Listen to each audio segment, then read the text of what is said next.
ಕನ್ಯಾನ ಚೆಡವು ದುಲ್ಪುಖಾರ್ ಸೇವಾ ಸಂಘದ 20ನೇ ವಾರ್ಷಿಕ ಮಹಾಸಮ್ಮೇಳನ ಕನ್ಯಾನ ರಹಮಾನಿಯಾ ಜುಮಾ ಮಸೀದಿ ವಠಾರದಲ್ಲಿ ಇದೇ 15ರ ಶನಿವಾರ ನಡೆಯಲಿದ್ದು, ಇದೇ ಸಂದರ್ಭ ಇಂಡಿಯನ್ ಗ್ರ್ಯಾಂಡ್ ಮುಫ್ತಿ ಸುಲ್ತಾನುಲ್ ಉಲಮಾ ಎಪಿ ಉಸ್ತಾದ್ ಕಾಂತಾಪುರಂ ಆಗಮಿಸಲಿದ್ದಾರೆ ಅಂತ ಸಿರಾಜುದ್ದೀನ್ ಸಖಾಫಿ ಕನ್ಯಾನ ತಿಳಿಸಿದರು.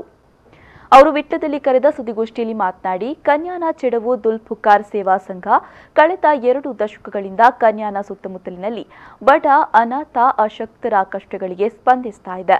ಸಾಮಾಜಿಕ, ಧಾರ್ಮಿಕ ಹಾಗೂ ಶೈಕ್ಷಣಿಕ ಕಾರ್ಯಕ್ರಮಗಳನ್ನು ನಡೆಸಿಕೊಂಡು ಬರ್ತಾ ಇದೆ. ಬಡವರಿಗೆ ಬಟ್ಟೆ ವಿತರಣೆ, ಬಡ ಮಗುವಿನ ವಾರ್ಷಿಕ ಖರ್ಚು ಮೊದಲಾದ ಕಾರ್ಯಕ್ರಮಗಳನ್ನು ನಡೆಸಿಕೊಂಡು ಬಂದಿರುತ್ತೆ ಅಂತ ಹೇಳಿದರು. ಇದೀಗ ಈ ಸಂಸ್ಥೆ 20ನೇ ವಾರ್ಷಿಕೋತ್ಸವವನ್ನು ಹಮ್ಮಿಕೊಂಡಿದೆ. ಇದೇ ಸಂದರ್ಭ 18 ವರ್ಷಗಳ ಬಳಿಕ ಕನ್ಯಾನ ಪರಿಸರಕ್ಕೆ ಇಂಡಿಯನ್ ಗ್ರ್ಯಾಂಡ್ ಮುಫ್ತಿ ಸುಲ್ತಾನುಲ್ ಉಲಾಮಾ ಎಪಿ ಉಸ್ತಾದ್ ಕಾಂತಾಪುರಂ ಮತ್ತೆ ಆಗಮಿಸಿ ಮುಖ್ಯ ಪ್ರಭಾಷಣ ಮಾಡಲಿದ್ದಾರೆ ಅಂತ ಹೇಳಿದರು.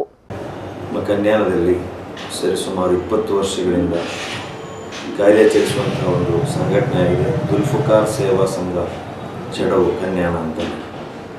ಅದು ಬಡವರಾದ, ಅದೇ ರೀತಿ ಅನಾಥ ನಿರ್ಗತಿಕರಾದ ಮಕ್ಕಳಿಗೆ, ಕುಟುಂಬಕ್ಕೆ ಬೇಕಾದಂತಹ ಎಲ್ಲ ರೀತಿಯ ಸಹಾಯಗಳನ್ನು ಕಳೆದ 20 ವರ್ಷಗಳಿಂದ ನಮ್ಮ ಪರಿಸರದಲ್ಲಿ ಕನ್ಯಾನ ಮತ್ತು ಆಸುಪಾಸಿನ ಪರಿಸರಗಳಲ್ಲಿ ಮಾಡ್ತಾ ಬರ್ತಾ ಇದೆ.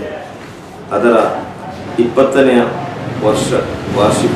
ವಾರ್ಷಿಕ ಮಹಾಸಮ್ಮೇಳನ ಇದೇ ಬರುವ ಫೆಬ್ರವರಿ 15ನೇ ತಾರೀಕಿನಂದು ನಮ್ಮ ಕನ್ಯಾನ ಮಸೀದಿಯ ಪರಿಸರದಲ್ಲಿ ಅತ್ಯಂತ ವಿಜೃಂಭಣೆಯಿಂದ ನಡೆಯುತ್ತದೆ.